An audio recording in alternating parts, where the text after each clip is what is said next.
My name is Nora Calloway, 34 years old. At Easter dinner in my mother's house, 22 relatives seated lamb roast. Going cold on the table, my sister Diane, the golden child, who could do no wrong, stood up holding a thick accordion folder and announced with a sweet smile, "It's time everyone finally knew what this selfish bleep did to our dying father." My mother nodded with visible relief. My Uncle Stuart froze fork halfway to his mouth. For 6 long years, the entire family believed I was the monster who manipulated Dad in his hospital bed, forged documents, and stole $120,000 from his retirement while he fought for his life. They erased me completely. They called me a thief, a betrayer, a heartless daughter who abandoned him. They had no idea I was an estate planning attorney who had kept every single receipt, every blocked letter, every piece of irrefutable proof. And they had no idea that the man they thought I destroyed was about to walk through that front door and flip the entire table on its head. Now let me take you back. The dining room had been laid out with the cold precision of a courtroom. Diane occupied the head of the 12-foot table, Dad's traditional seat, vacant for 6 years, the afternoon light from my mother's bay window falling across her shoulders like a spotlight she'd chosen herself. She'd planted herself the way a prosecutor plants herself before a jury. 22 people. I'd tallied them when I walked in an hour before quietly mapping each face, each tie to the family. Each person who'd already been softened up to accept her version of events over my years of silence. My mother Lorraine held down the far end of the table, 63 years old, the pearl necklace Dad had gifted her on their 30th anniversary resting at her collar. Out of sheer muscle memory, she'd laid a full setting for him, plate, fork, knife, water, glass filled, and waiting. Nobody acknowledged it. Easier to let the fiction stand that he'd simply decided not to show than to sit with the real reason he wasn't there. I'd been tucked away at one of 3 folding tables dragged in for the overflow crowd. Teenage cousins scrolling their phones. Aunt Rhonda's new boyfriend, a man with no map of this family's terrain. The children's table for all practical purposes, Diane's doing naturally. The moment I'd walked in and spotted the seating chart, my mother's handwriting on actual place cards, the whole picture snapped into focus. This wasn't a holiday meal. It was a production. Uncle Stuart held a chair at the main table, middle left right beside the seat Dad hadn't occupied in years. Retired IRS investigator, 3 years out, 70 years old, still carrying the exact measured stillness of a man who'd devoted his career to catching people in financial lies. His eyes kept moving, phone door, empty chair, phone, again. I'd clocked the pattern the second I settled in. Stuart was waiting for something. Diane's husband Craig sat pressed close to her side, a Rolex on his wrist. I'd first spotted the last Easter I could still bring myself to attend. $18,000 purchased March 2018. I retain that kind of detail the way most people remember anniversaries. It's simply what the job does to your brain. Craig's real estate operation had supposedly been running on fumes that same year if Diane's Facebook appeals for prayers and good energy were to be believed. The briefcase was tucked beneath my chair. Dark burgundy leather. Dad had sent it as a gift, routed through Uncle Stuart in 2019 when I made partner. No note inside, but the shipping label carried his handwriting, and I didn't need anything more than that. I'd hauled it all the way from my Philadelphia apartment out to Ardmore, the way you carry a trial bag into a deposition room. Because that's exactly what this was. And I was the only person at that table who had done the preparation. 20 minutes earlier, my phone had vibrated once. Pennsylvania number, no name attached. The message was 4 lines. Almost there. Don't let her open that folder yet. I love you. Dad. It took 3 reads before my grip on the phone steadied. Across the room, Diane's fingers kept drifting back to the accordion folder sitting in front of her. Welcome to Quiet Power Stories, a place for stories about truth, family, and the long road back to what matters. Before we get into today's story, I'd love to hear from you in the comments right now before you know how this unfolds. Which person do you find yourself already pulling for, and why your answer might surprise you by the end? A quick note, some details in this story have been shaped for audio storytelling, and any resemblance to specific real individuals is coincidental. What's real is the experience at the heart of it, and that's what we're here to sit with. About an inch thick, that accordion folder labeled in her precise script, Calloway Estate, P.O.A. documentation. It had the look of legitimacy, professional lawyerly, a performance crafted for people who couldn't tell the difference between genuine legal instruments and a well-executed counterfeit. The lamb roast sat cooling, the roasted asparagus congealing, daffodils in a vase on the credenza, the good china on the table. Everything set for a holiday that was about to become something else entirely. I didn't stand. I didn't speak. I waited. Because over 6 years I'd absorbed one lesson thoroughly: the one who talks first loses ground, and I had already surrendered enough. I wasn't always cast as the wrong kind of daughter. There was a period before law school, before I chose Penn Law over staying close to home, when I believed I could be both accomplished and loved. I was 17 when I discovered that in our family, you only got to be one. Deanne is 5 years older, born March 1984. The firstborn, the trial run. The child my parents had fully worked out their approach on by the time I arrived in June 1989. The formula was already settled: reward achievement, prize, proximity above all else, and hold Diane up as the model of what a good daughter looked like. She was a cheerleader prom queen, married Craig at 24, in a wedding that ran more than my entire first year of college tuition, and had 3 children before she turned 30. She lived 2.5 hours out in Allentown, Pennsylvania, yet the family's telling had her as the daughter who never left. I lived 25 minutes from my parents in Ardmore, worked in downtown Philadelphia, came by every other weekend, called 3 times a week. But proximity became disloyalty when Diane held the pen that wrote our story. The pattern was established early. Diane's crises became family emergencies. My accomplishments became Nora being Nora. She doesn't need us. In 2012, Diane's first real estate venture collapsed. Craig had overextended on a commercial property that sat empty. They were short $35,000. My parents took out a second mortgage to cover it. I was in law school, found out months afterward, offered to help pay it back. Mom said, "It's taken care of. Stay out of family business." I learned later, much later, through a private investigator's report in 2021, that the $35,000 was never repaid. My parents' mortgage climbed from $89,000 to $124,000. They absorbed the debt. Diane absorbed the lesson: the family will choose her version over the facts. The wall of photographs in my mother's hallway tells the real story more plainly than any of us ever did out loud. 23 photos of Diane's life. Wedding babies, beach trips, candid shots of her laughing with mom over coffee. 4 photos of me. High school graduation. College acceptance letter held up like a trophy. 1 random Christmas where I'm smiling but my eyes are aimed somewhere off frame. And my law school graduation, dad's arm around my shoulders, my expression that of someone who has just won something but can't quite tell whether anyone else sees it that way. I stopped expecting new frames after 2014. By the time dad got sick in 2015, COPD. First, the cost of a lifetime of smoking. He'd quit in 2001, but couldn't undo then congestive heart failure that October. The architecture was already long in place. Diane was the devoted daughter. I was the career-focused one who didn't grasp what family really demanded. Dad was 57. Too young for this, the doctors kept saying, but his heart wasn't consulting the calendar. He was hospitalized 3 times in that first year alone. Diane moved him to Allentown temporarily to help mom manage the appointments. I visited every other weekend, called 3 times a week. But Diane's refrain, "I'm the one who's actually here," landed because she was the one repeating it. There's something that happens when you're competent at your work. People start to read your steadiness as coldness. I'd built my career at Brackett & Lowe, a mid-size firm estate planning division.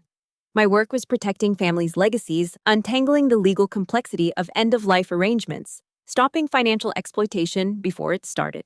I was good at it. Methodical, precise, unflappable. Diane turned all of that into a weapon. Nora only cares about paperwork and legal angles. She can't just be a daughter, she has to be the attorney. Derisive snort. She reframed my expertise as emotional absence, my professional composure as a deficit of feeling, and the family already at home, inside Diane's version of reality, went along with it. I didn't fight the narrative. Fighting reads as guilt. I'd understood that much from litigation training. So I stayed quiet so dad, when I could, helped mom work through insurance paperwork and watched my sister methodically revise my relationship with my father in real time. The irony is that elder financial exploitation was my specialty. For 3 years, I'd constructed cases against caregivers, relatives, trusted advisors who'd stripped vulnerable seniors of money, property, and dignity. I'd won a $2.3 million judgment in 2019 against a caregiver who had systematically emptied a 78-year-old client's accounts. It had simply never entered my mind that I'd one day need to build that same kind of case against my own sister. Not until October 2016. Dad was admitted to Jefferson University Hospital on October 11th. Severe breathing difficulty, fluid collecting around his heart, COPD exacerbation layered onto congestive heart failure. They put him in room 814, oxygen mask on, and told us the situation was serious but manageable if he held to the treatment plan. I came straight from the office still in my suit. Diane had made the 2.5-hour drive from Allentown and was already there performing devotion for the nursing staff. Mom looked depleted and frightened in a way that made her seem physically smaller, as though she were trying to take up less of the room. Craig was out in the waiting area, with his laptop fielding calls about some property deal.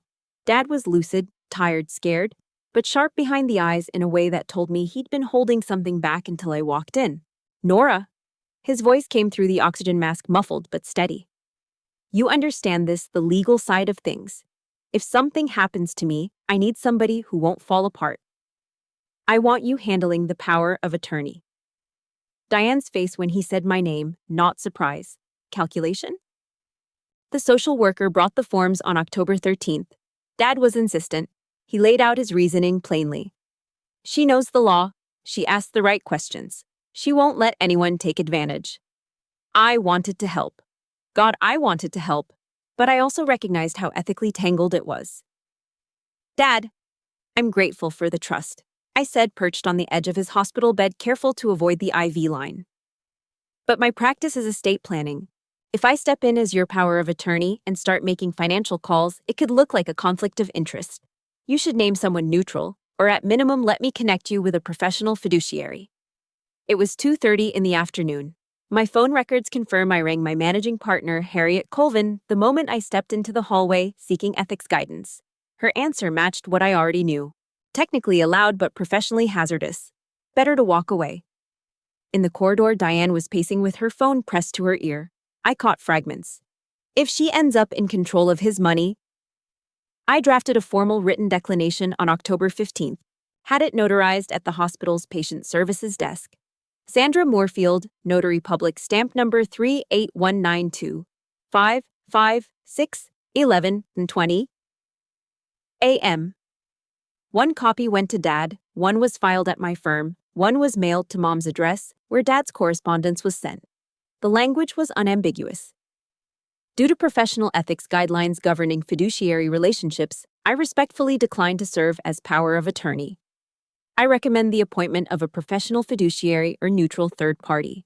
This decision is made in Dad's best interest to avoid any appearance of impropriety. Dad understood. He pressed his lips to my forehead and said, "You're the good one, Nora." 2 weeks later, I'd be accused of being the exact opposite. What I didn't know then, what I wouldn't uncover until 2020, when I retained a private investigator named Garrett Phelan and spent $12,000 getting to the truth, was that 3 days after my declination, Diane had obtained a blank POA form, produced a revised version dated October 18th, and used a signature stamp she'd retrieved from Mom's house to forge Dad's signature. Gerald had kept a signature stamp for years, mostly for insurance paperwork, easier than hand-signing stacks of documents when his arthritis was bad. Mom stored it in the study desk's second drawer on the right. Diane knew precisely where to look. She filed the forged POA with Keystone Federal Credit Union in Allentown on October 22nd. The document named her as holding power of attorney, but buried in the fine print, the section most bank tellers skim past, she had listed my name as the authorized agent. Clever. It handed her full access while building a paper trail aimed squarely at me. The withdrawals began the same day. October 22nd, $15,000. Branch records show a woman matching Diane's description, but the withdrawal slip carries P.O.A.N. Calloway in the authorization field. November 3rd, $28,000. Same branch, same pattern. November 8th, $31,000. November 12th, $46,000. Total $120,000 across 25 days. Dad's entire retirement, built over 30 years of disciplined saving, erased in under a month. Every single withdrawal was processed at the Allentown branch. Not one took place within 50 miles of my Philadelphia residence or office. I would come across this detail on page 56 of Garrett Phelan's report, accompanied by bank security footage, stills, time-stamped, and dated. November 12th, 2:47 p.m. A woman 5 feet 7 inches blonde hair matching Diane's description presenting POA documentation withdrawing $46,000 via bank check. Her silver Honda Pilot visible in the parking lot, Pennsylvania. Plate GNR 4417, registered to D. Calloway. I have watched that footage 17 times. Diane smiled at the teller, made small talk about the weather, withdrew our father's life savings, like she was depositing a check. The audio is clear.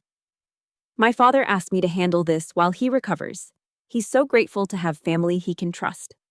I didn't know any of this in November 2016. I was busy building cases for clients worth millions, blind to the one being constructed against me. The first call that didn't connect came on November 15th. I'd been phoning Dad's cell regularly since his discharge from the hospital on October 20th. Same number he'd carried for 8 years, the one I had saved under Dad's cell with a photo of us at my law school graduation. Every call for 2 weeks had gone straight through. We'd talked about his recovery, his medication routine, whether he was keeping to the low-sodium diet his cardiologist had ordered. November 15th, 7:43 p.m. I called, straight to voicemail. I tried Mom's house line. Diane picked up.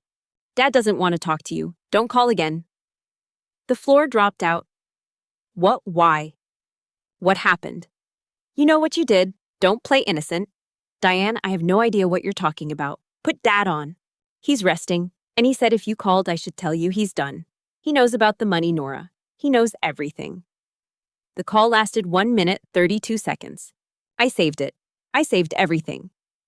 The email came the following day from Dad's address, gerald.calloway1960@gmail.com, the account he'd created when he retired and began doing more of his banking online.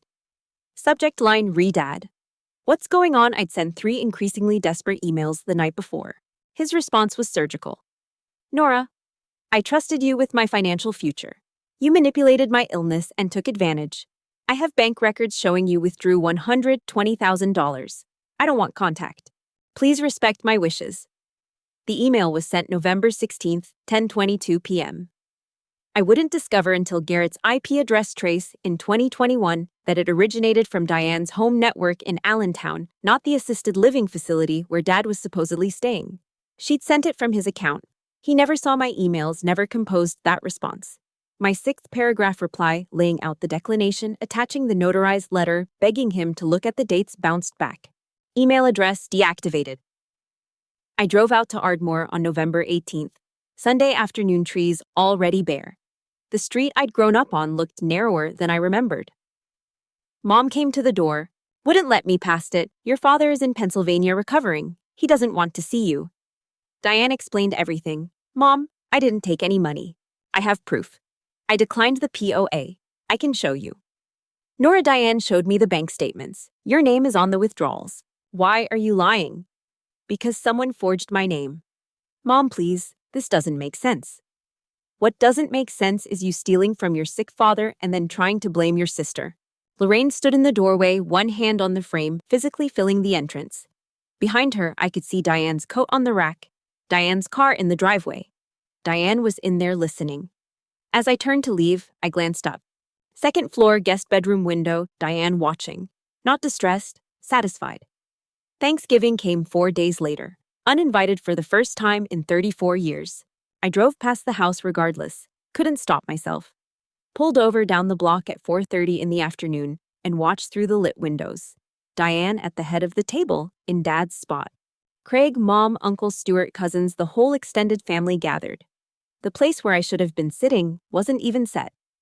The table had been laid for precisely the number of people they'd included, and I wasn't a missing piece.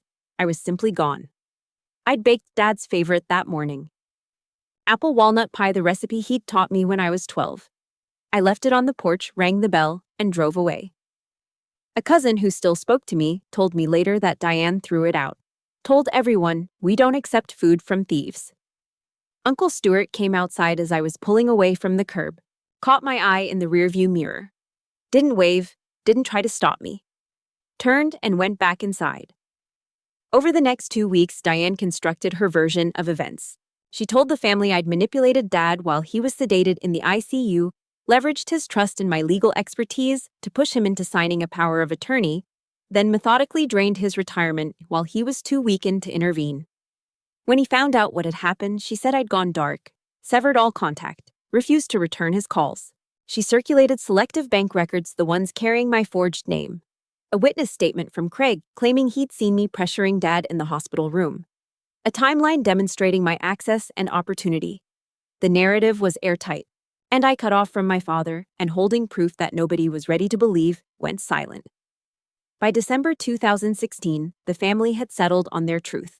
I'd come to understand something every litigator eventually learns. You cannot win when the opposing side controls all the witnesses, all the evidence, and the bench. Diane had converted my family into her courtroom, and I'd been convicted without ever being permitted to take the stand.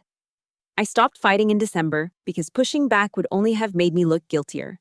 I started documenting instead. The letters began in January 2017. Weekly at first, then monthly. I kept them brief, warm, stripped of accusation or self-defense. Simply, I love you. I miss you. I hope you're well. January 15th, 2017. Dad, I don't know if you're reading this, but I wanted you to know I'm thinking about you. The weather here is cold. I hope you're staying warm. I love you. Nora. I sent certified mail whenever I could manage the cost. Proof of delivery. Proof I tried. March 20th, 2017. Dad, it's the first day of spring. I remember you always said this was your favorite season. Everything coming back to life. I hope you're feeling stronger. Nora. June 14th, 2017. Happy birthday, Dad. You're 59 today. I'm sitting in my apartment with the photo of us from my law school graduation. I'm proud to be your daughter. If you ever want to reach me, my number is 312-555-0147. I love you. Nora. 63 letters over 6 years, each one logged in a spreadsheet. Date sent, delivery confirmation number, whether it went certified or standard mail. 18 were certified. I have every receipt. Every signature confirmation, all signed by D. Calloway at Mom's address. Diane was intercepting my letters to our father and keeping them from him. 0 replies, not one. I began checking obituaries every week, terrified I'd discover he'd passed and no one had seen fit to tell me. Work became where I went to disappear. Made junior partner in 2019 at 30, unusually young. My focus on financial elder abuse had earned me a reputation for meticulous documentation, forensic financial analysis, and airtight case construction. I won substantial judgments, testified as an expert witness, was promoted to senior partner in 2021. Once an elderly client whose son had forged his power of attorney looked at me after I'd won his case and said, "You fight like someone who understands what losing costs." I made it to my car before I broke down. 20 minutes. The pieces of information I was able to gather came in fragments. I created a dummy Facebook account Diane had blocked me years earlier and tracked her posts. March 2019. Sunday dinner with Dad. So grateful for this time together. Family is everything. #blessed. #family first. The photo showed Diane, Craig, Mom, and Dad. He looked lean-aged beyond what the years alone should have done. Always positioned slightly behind Diane in the frame, never quite facing the camera directly. But he was alive. First confirmation in 2.5 years. I screenshotted every image, built a timeline, tracked Diane's acquisitions through public records. New house in 2018. $485,000. Craig's LLC filed bankruptcy in 2017, then refiled in 2018, and drew a $340,000 business loan in 2019. The pattern was visible to anyone who knew how to look for it. September 2020. I made the decision that changed everything. I hired Garrett Phelan, retired FBI white-collar crime investigator. 22 years working financial fraud. His rate was $300 an hour plus a $12,000 retainer. "You're a lawyer," he said at our first meeting, a coffee shop in the Loop where I'd arrived carrying a folder 3 inches thick. "You understand this may not be legally actionable if he hasn't been declared incompetent." "I don't need actionable," I told him. "I need truth. Documented, irrefutable, time-stamped truth. Because one day I'm going to get the chance to put it in front of him and I have to be ready when that day comes." Garrett delivered his report in March 2021. 83 pages covering everything. Diane's forged POA. Withdrawal patterns tracking directly to her real estate purchases. IP address traces placing Dad's emails on Diane's home network. Phone records confirming my blocked numbers. Certified mail logs showing letters delivered to Mom's address and never passed on. Page 74. What I'm about to share changed the entire shape of what I understood to be true, and once I saw it, I couldn't unsee it. Before we get there, let me ask you something. If you discovered that someone close to you had been quietly working against you for years, would you confront them the moment you knew, or would you keep building your case in silence? Subject Diane Calloway had maintained physical control over mail delivery to Gerald Calloway's assisted living address through a USPS mail forwarding service. Filed November 2016. Renewed without interruption every year since. All correspondence bearing G. Calloway's name was redirected to D. Calloway's residence in Allentown, Pennsylvania. She talked Dad into signing the forwarding request, framing it as temporary, just a way to manage his bills while he recovered. Then, she let it run. Every letter I wrote went to her address before it went anywhere else. April 2021. I brought in Arthur Kemper, forensic accountant, his task account for every dollar of the $120,000, where it landed, what date, who it reached, November 8, 2016, $28,000 withdrawal. November 9, $28,000 wire transfer to Keystone Property Ventures, LLC. Craig's Company. November 12, 2016, $46,000 withdrawal. November 15th, down payment on Diane's Lexus RX, $44,000. Arthur's finding, page 22 of his report, not one withdrawal occurred at any institution within 50 miles of Nora Calloway's home or workplace. Every transaction ran through Keystone Federal Credit Union's Allentown branch under POA paperwork filed to Diane Calloway's account access. The proof was assembled. 83 pages from a former FBI investigator, 22 pages from a forensic accountant, 18 certified mail receipts, copies of all 63 letters, the notarized POA declination. What I lacked was any route to the one person who needed to read it. 2021 became 2022. The letters kept going out. Once a month now, hope growing thinner, the habit impossible to break. Promoted again, department head, youngest the firm had ever placed there. I'd built a life around the empty space where my father should have been. March 1st, 2023. Letter 63 went into the mail. My handwriting less sure than it used to be. 6 years without a word back had eroded my certainty he'd ever see them, but I couldn't stop, because stopping meant conceding that Diane had won. March 10th, my phone rang. Unknown Pennsylvania number. I picked up, noise in the background. The ambient sounds of a hospital, a voice somewhere distant. Then the line went dead. I called back, number disconnected. I had no idea it was Dad.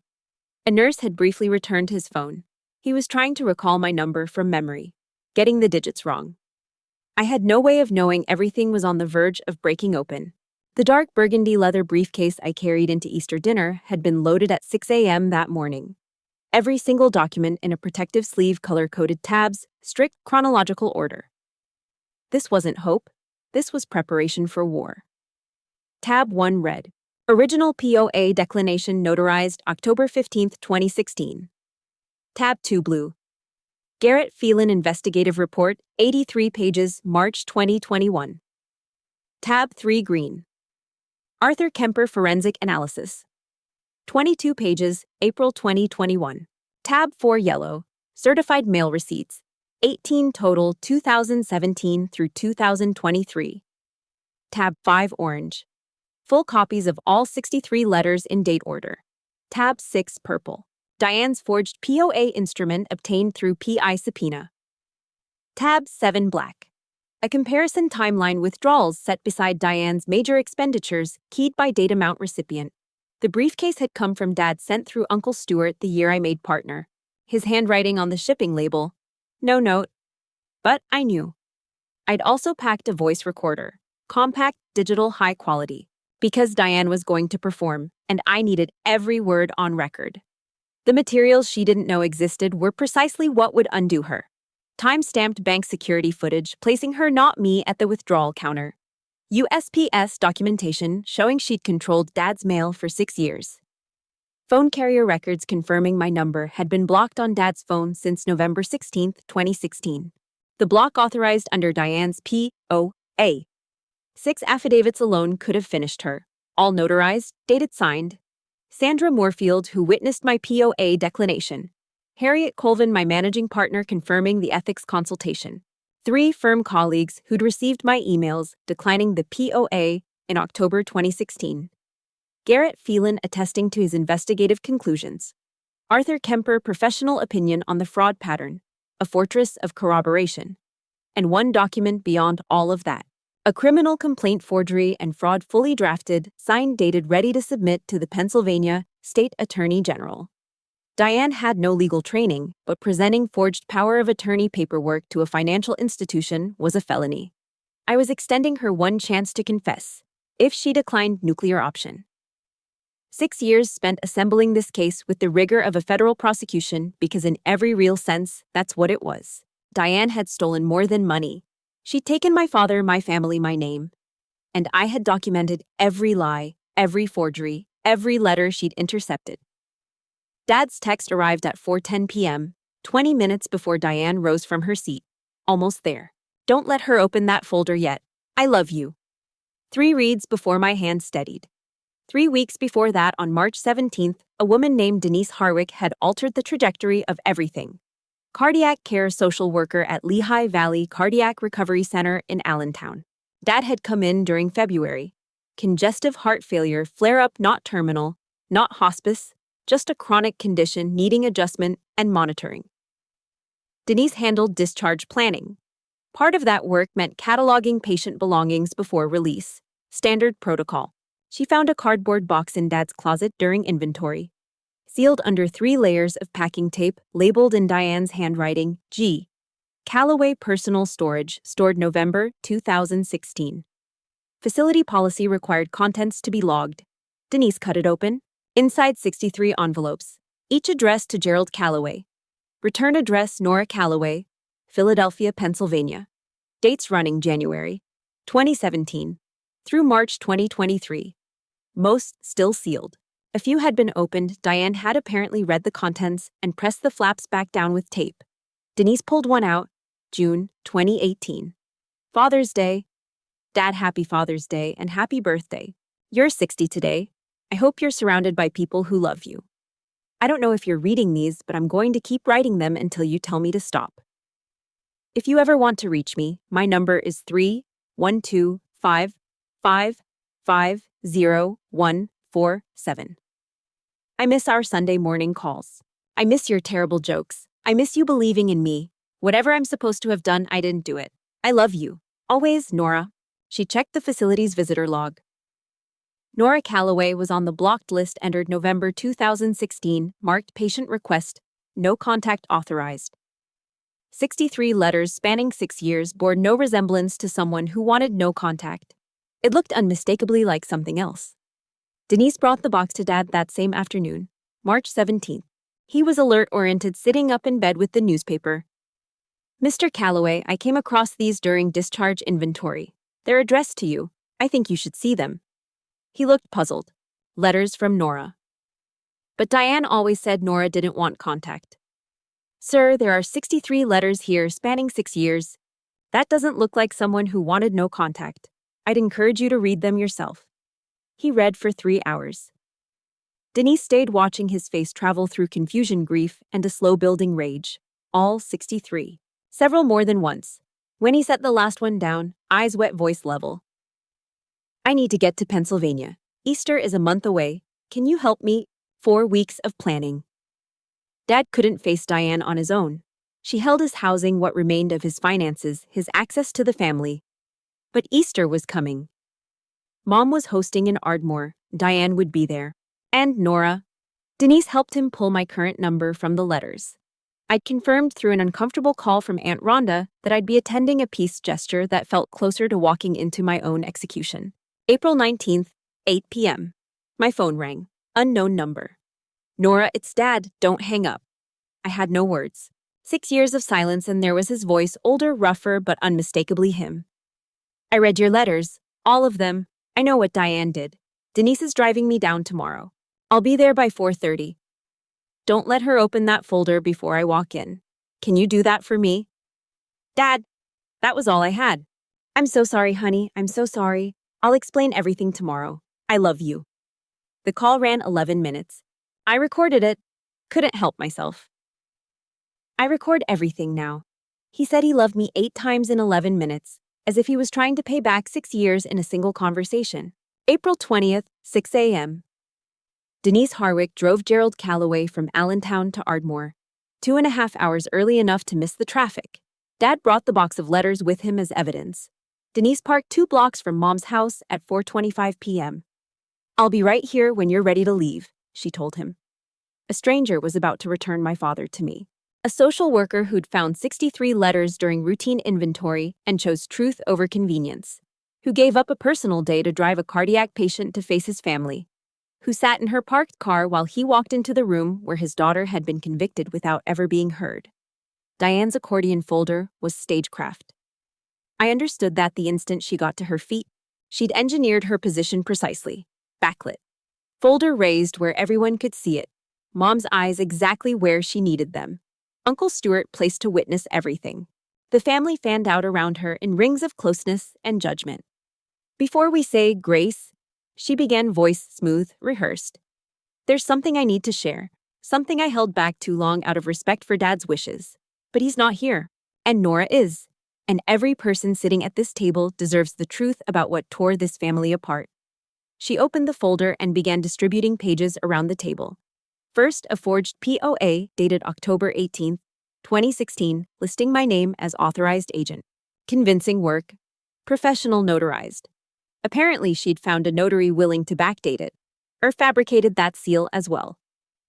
Second, account records from Keystone Federal Credit Union reflecting withdrawals annotated POAN Calloway, October 22nd through November 12th. 4 transactions. $120,000 total. Third, a sworn affidavit from Craig claiming he'd personally watched me pressuring Dad in his hospital bed, telling a barely conscious man to sign paperwork. Fourth, a printed cardstock timeline charting my access and opportunity during Dad's hospitalization. Pages traveled hand to hand. Cousins murmured. Aunt Rhonda's eyes settled on me somewhere between sorrow and contempt. Diane's voice fractured on cue. October 18, 2016. Nora filed power of attorney claiming Dad authorized it while sedated. November 2016. Withdrawals begin. $15,000, $28,000, $31,000, $46,000. Everything he'd set aside for retirement erased in a single month. Once he found out, Nora walked away rather than answer for it. Mom's expression said, I knew it, as though she'd been holding this certainty for years and was now hearing someone else confirm it aloud. Craig sat nodding gravely at Diane's side, the loyal husband never acknowledging that $28,000 of that stolen money had landed in his own company's account. Diane was crying now. Practiced tears. The effortless kind arriving precisely when the script called for them. I never wanted to think this of her. She's my sister, but the evidence. Cousin Kyle cut in. Nora, is this actually true? Did you? Aunt Rhonda.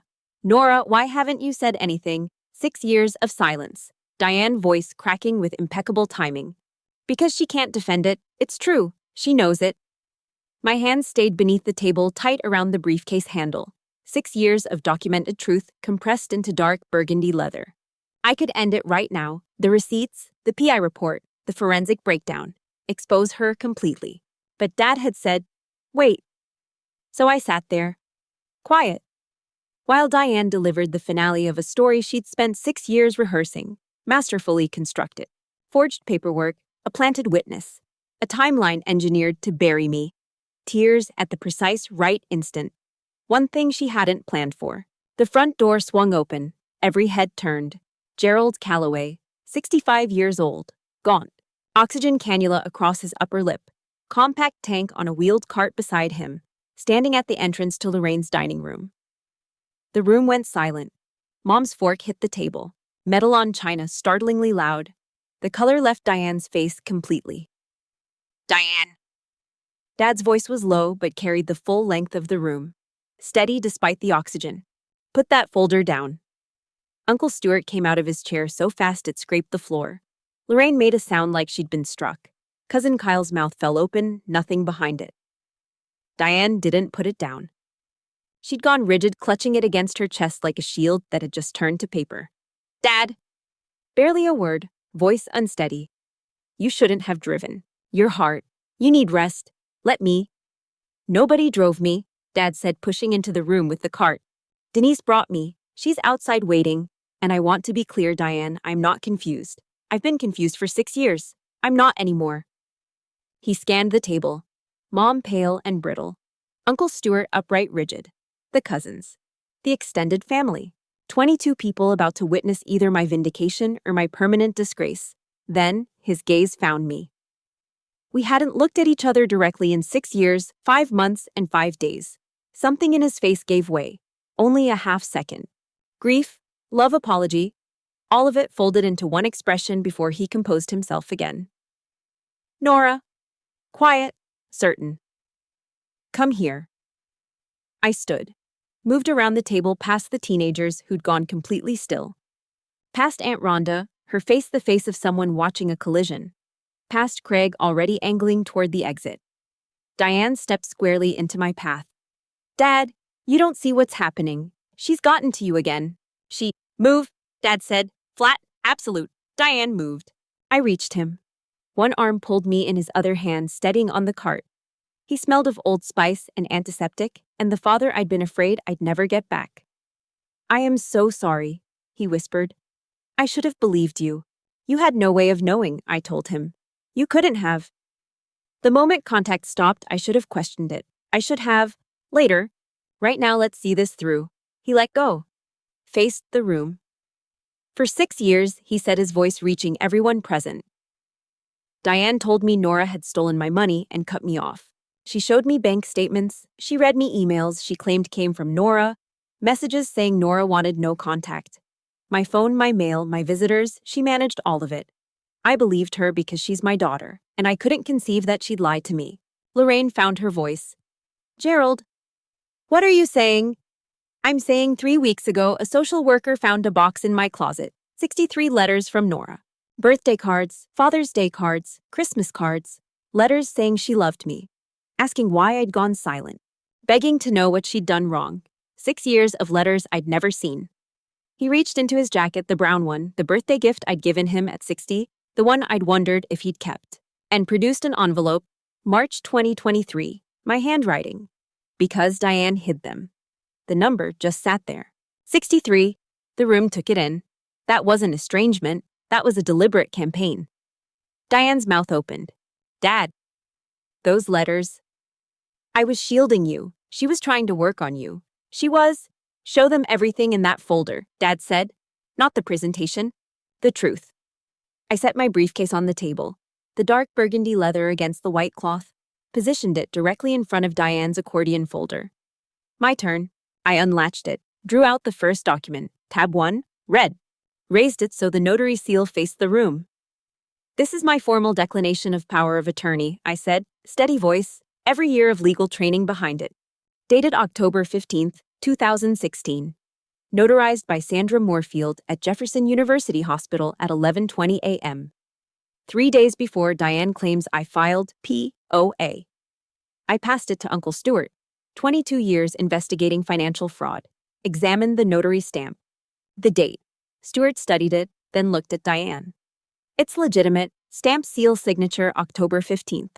My managing partner, Harriet Colvin, will confirm I brought this to her beforehand over ethical concerns. I went on. 3 colleagues received written communication from me that week, spelling out my reasoning. I stepped back because acting as Dad's POA while practicing estate law was a conflict I wouldn't touch. Cousin Kyle, but the bank records show your name on those withdrawals. My name appears on them, I said. Not my hands. I produced tab 6, the counterfeit POA, and laid it beside my declination. This is what Diane submitted to Keystone Federal Credit Union on October 22nd, obtained through PI subpoena. The date she put on it, October 18th, 3 days after I'd already refused. The signature was made with a stamp, not Dad's pen. Forensic confirmation is in the file. Diane had access to that stamp. It sat in Mom's desk for insurance documents. Tab 3. Arthur Kemper's Forensic Report. A complete transaction timeline. Every withdrawal processed at Keystone Federal Credit Union's Allentown branch. Not one within 50 miles of my home or office. I unfolded the color-coded comparison chart. November 8th, $28,000 withdrawal.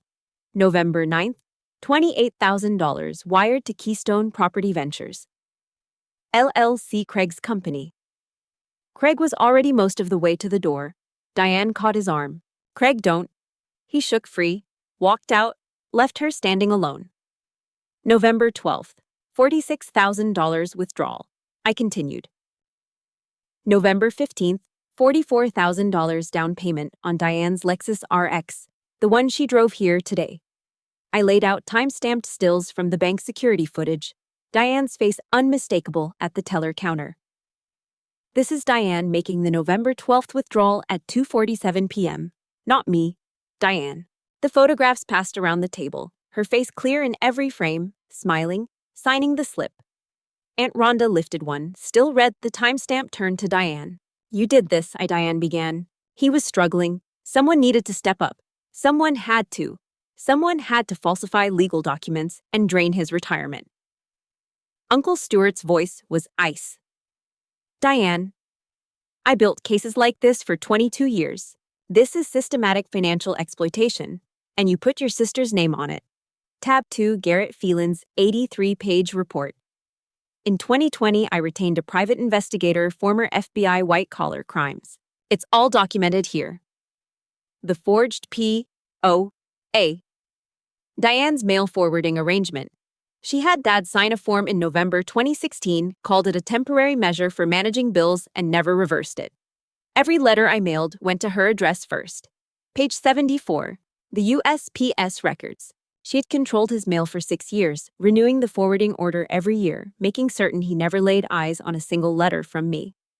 Dad stepped up to the table, carrying the cardboard box, set it down, and lifted the lid.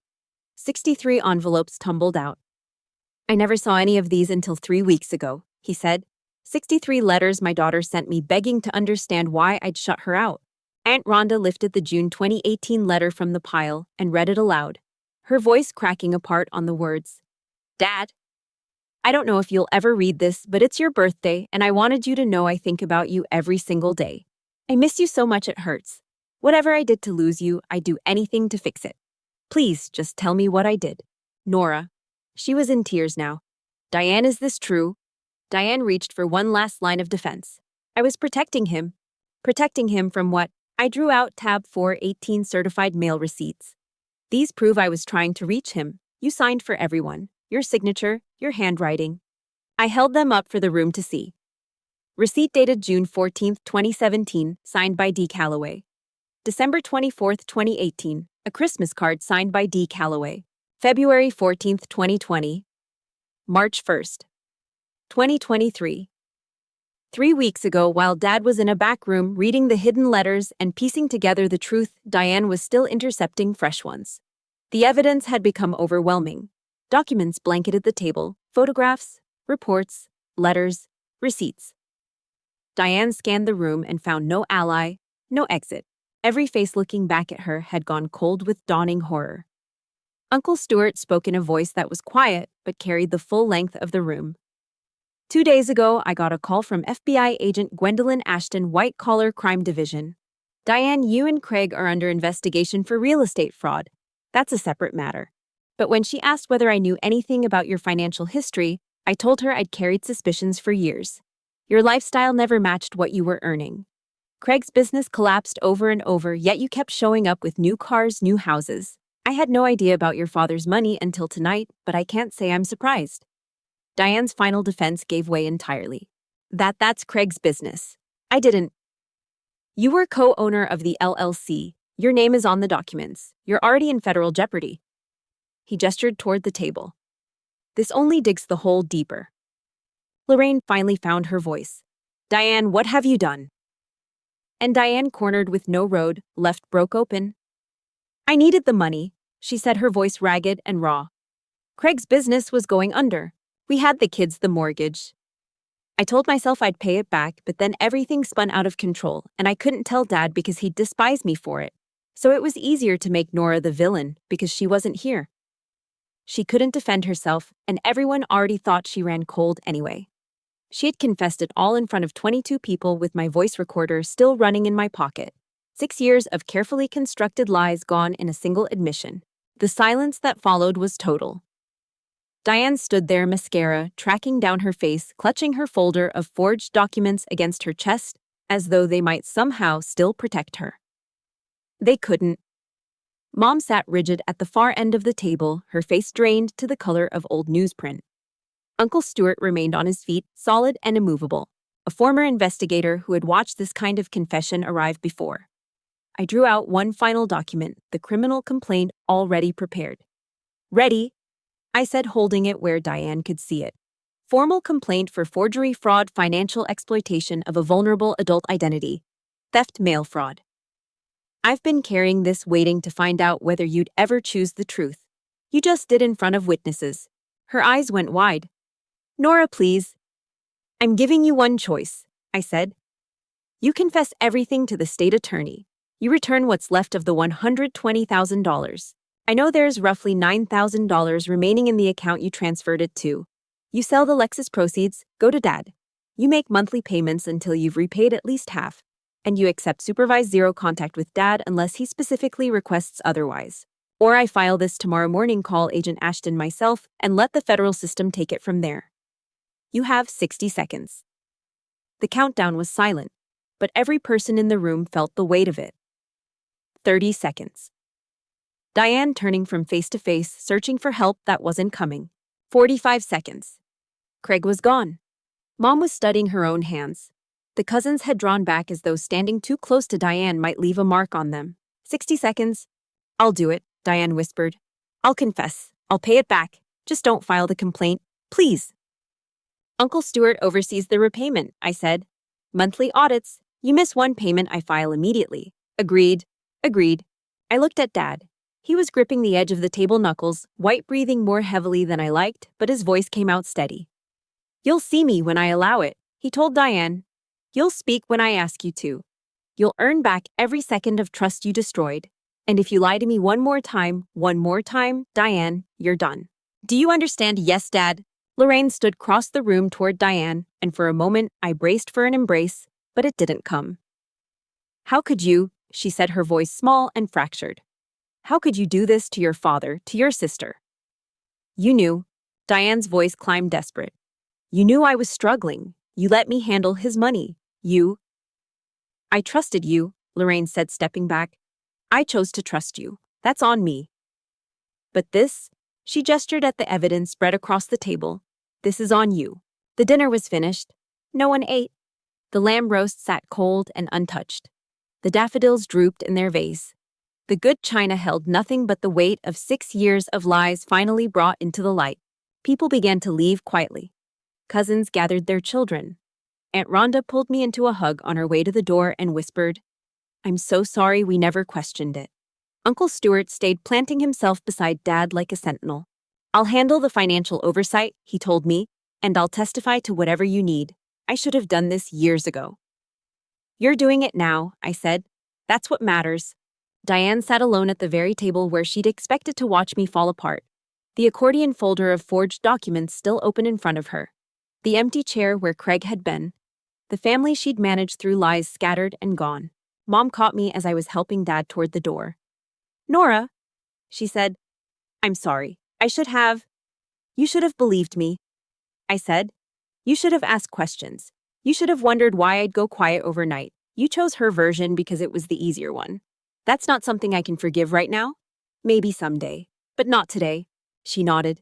She didn't argue, didn't press for more than I had to give. I walked Dad out to where Denise was waiting in her car, a stranger who had shown more loyalty than blood. Thank you, I told her, for finding the letters, for driving him, for waiting. He talked about you the whole way here, she said. He loves you very much. Dad settled into the front seat. I leaned down through the window. Come stay with me, I said. Philadelphia. My apartment has a second bedroom. You shouldn't go back to Allentown. Not yet. I like that, he said. I followed them back to Philadelphia in my own car. The dark burgundy leather briefcase on the passenger seat, evidence from a case I had won without ever needing to file. 6 years I'd waited to hear the truth spoken out loud in a room full of people. And when it finally came, it wasn't my voice saying it. It was Diane's. She had constructed that lie with such care, performed it so convincingly, held it together so completely.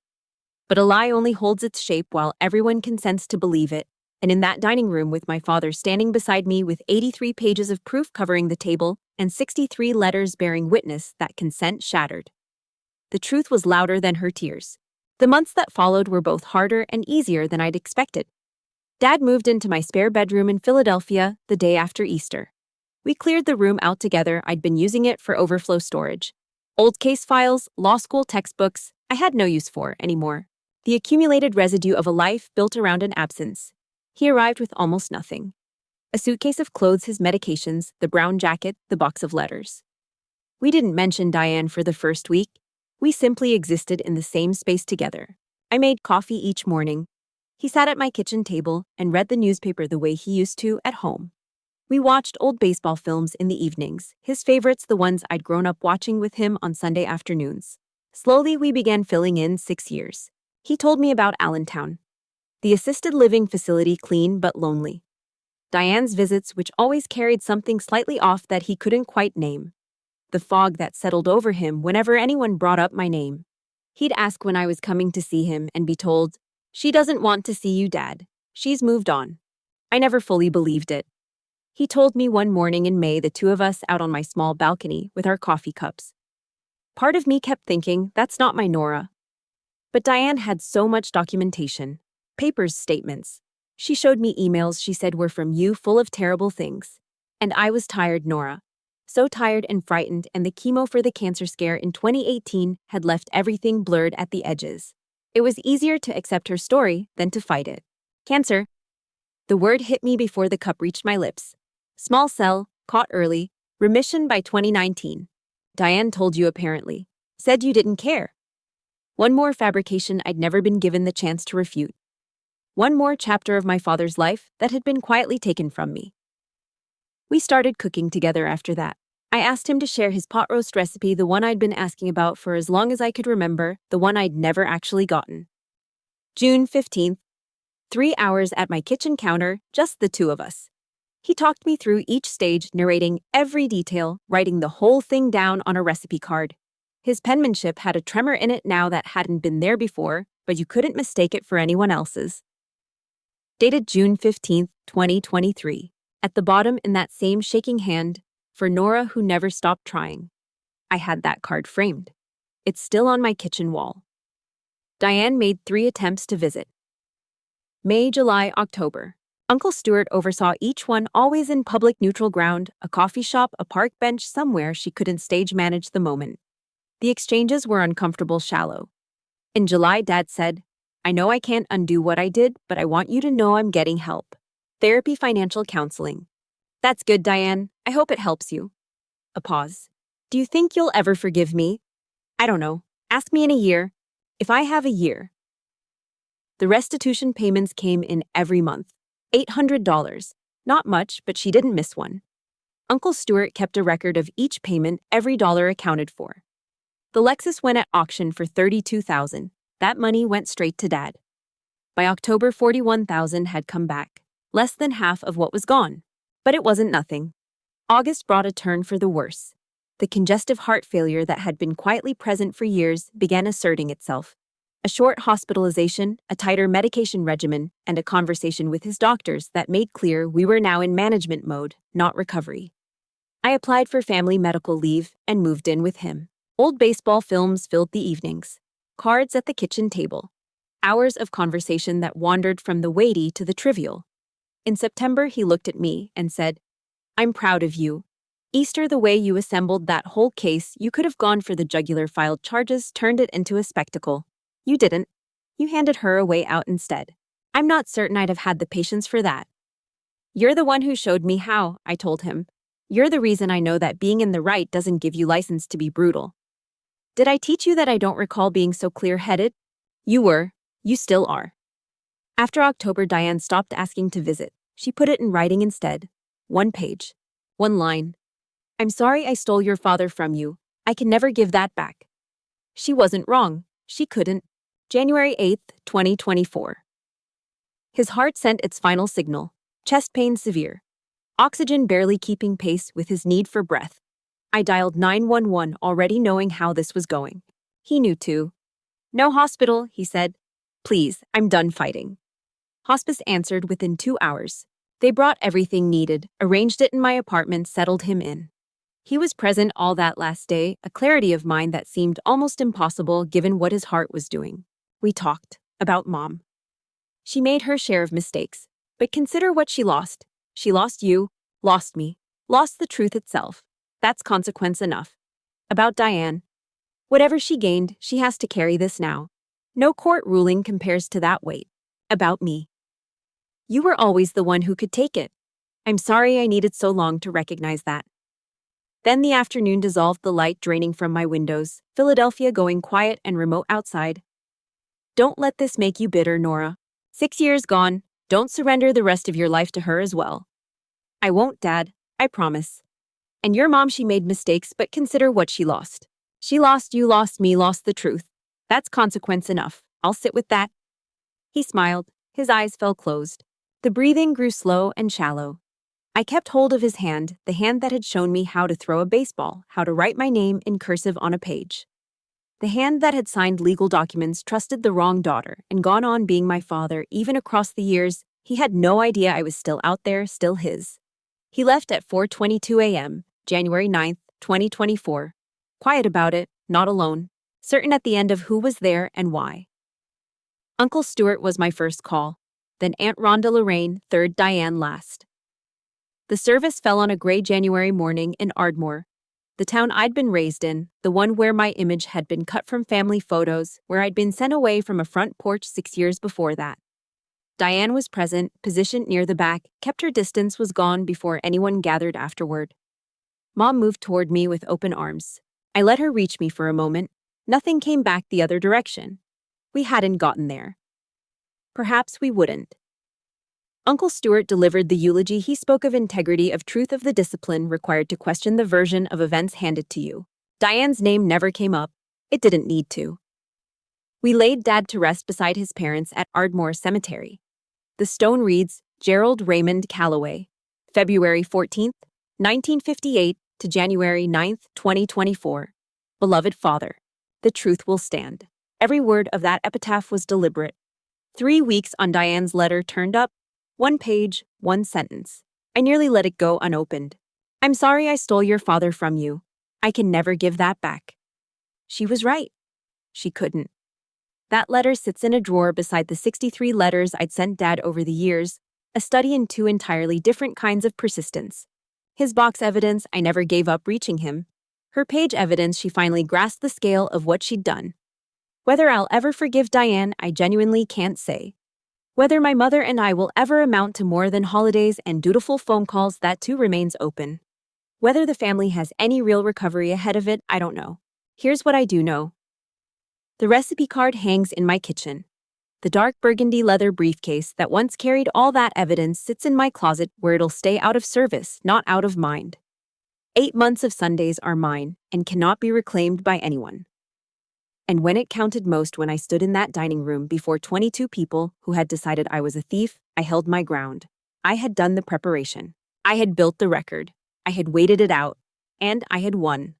Not for revenge, for the single purpose of letting my father understand the truth while he was still here to hear it. That happened. Barely. But it happened. 3 months after we buried him, I went through the belongings he'd left in my spare room. Inside the pocket of the brown jacket, the one I'd bought him for his 60th birthday, I found something. A photograph. The 2 of us at my law school graduation, both of us grinning, his arm across my shoulders.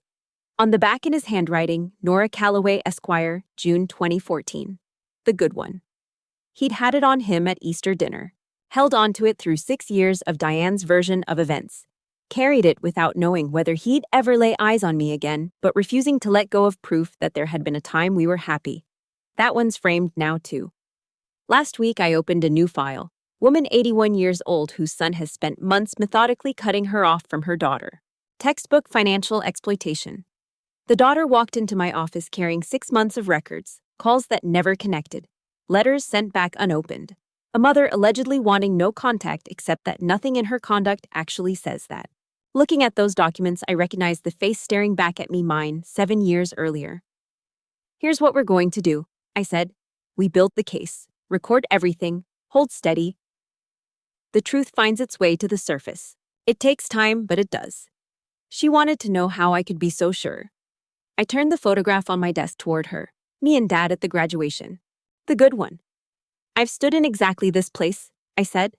"And I got my father back. We're going to bring yours home too." That's the shape justice takes when it's real. No audience required, no public admission, no moment to screenshot and share, no cold dish of revenge. Just truth, a documented record, the willingness to wait, and the conviction that beneath 6 years of lies or 6 months or 60, the person who loves you is still in there somewhere, hidden but present. I found the road back to mine. 8 months, pot roast recipes, Sunday baseball films, letters finally read, truth finally spoken. It wasn't enough time. No amount would have been. But it was real. And that's the kind of justice I can live with. I've thought about how to close this 100 times, and I keep coming back to the same truth. Some things can't be summarized. They can only be lived through. What this cost me was time. 6 years of Sunday phone calls that never connected. 6 years of letters that went into a box I wasn't supposed to know existed. 8 months of dinners and old baseball films and recipe cards, and then nothing. That was the math of it. I believe God held that reconciliation together long enough for us to find it, even when every human hand was working to keep us apart. That's not a small thing. I'll carry it. If this story leaves you with anything, let it be this. Document what matters. A paper trail isn't paranoia. It's the only language the truth can speak when someone else controls the narrative. Never stop reaching. 63 letters went into a box. 1 social worker opened it. That's all it took. Don't let silence feel permanent. When someone is isolated from the people who love them, look closer. Isolation is rarely a choice. It's usually a structure someone else built. And if you've ever felt erased from a family, from a story, from someone's life, know that the record you kept of yourself is still there. It survives. It surfaces. Stories like this one, stories of patience outlasting betrayal of truth. Dismantling years of careful deception, are sometimes called military revenge stories because of the discipline they require, the quiet strategy, the refusal to act until the moment is right. Military revenge in the truest sense isn't about anger. It's about precision. And Nora's story is one of the most precise I've ever come across. If this reached you today, leave a comment below. I read everyone. Share it with someone who needs to hear that the truth does eventually surface. And if you haven't already, subscribe to Quiet Power Stories so you don't miss what's coming next. Thank you for being here. I mean that. Take care of yourself, and I'll see you in the next one.